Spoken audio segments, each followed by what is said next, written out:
16개월 입양아 정인이를 학대해서 숨지게 한 혐의로 재판에 넘겨진 정인이의 양모에게 1심 법원은 반인륜적 범행이라면서 무기징역을 선고했습니다. 먼저 정현우 기자의 보도입니다. 정인이가 숨진 지 7개월 만에 열린 1심 선고 공판. 법원은 양모 장 씨에게 사실상 법정 최고형인 무기징역을 선고했습니다. 살인과 아동학대 치사 혐의를 모두 인정했습니다.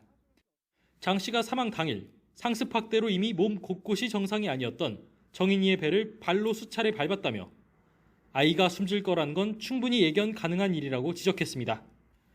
이어 헌법에 규정된 인간의 가치를 무참하게 짓밟은 장 씨를 사회로부터 무기한 격리해야 한다고 선고 이유를 밝혔습니다.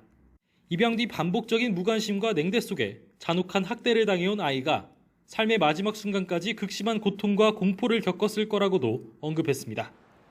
양부 안모 씨는 징역 5년을 선고받고 법정 구속됐습니다. 재판부는 안 씨가 아내의 일상적인 폭행을 몰랐다고 주장한 건 말이 안 된다고 비난했습니다. 아내의 기분만 살피고 꺼져가는 아이의 생명엔 무신경했다며 사망 전날 어린이집 원장이 정인이를 병원에 데려가라던 마지막 구조 신호마저 묵살했다고 양형 이유를 설명했습니다. 선고가 끝나자 양모 장 씨는 고개 숙인 채 울먹였고 양부 안 씨는 숨을 가쁘게 몰아쉬었습니다. 첫째 딸을 생각해 구속되지 않게 해달라며 선처를 구하기도 했지만 법원은 받아들이지 않았습니다. 선고 전부터 법원 앞은 전국 각지에서 모여든 시위대 인파로 가득했습니다. 양모에게 무기징역이 선고되자 환호했고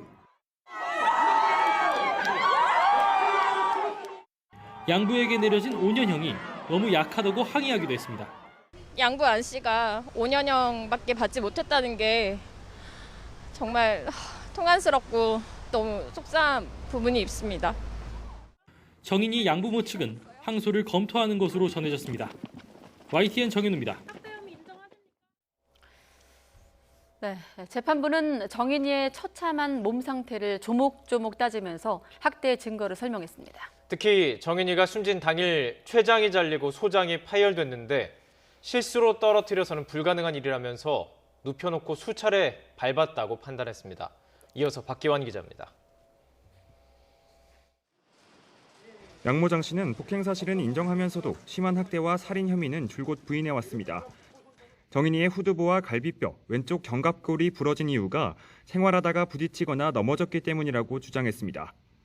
하지만 재판부는 골절 부위 하나하나를 따져가며 다친 이유를 검토했습니다.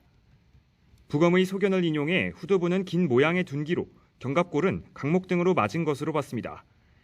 게다가 갈비뼈가 부러진 정인이는 극심한 고통에 손을 위로 올리지도 울지도 웃지도 못했을 텐데 병원조차 데려가지 않았다고 지적했습니다.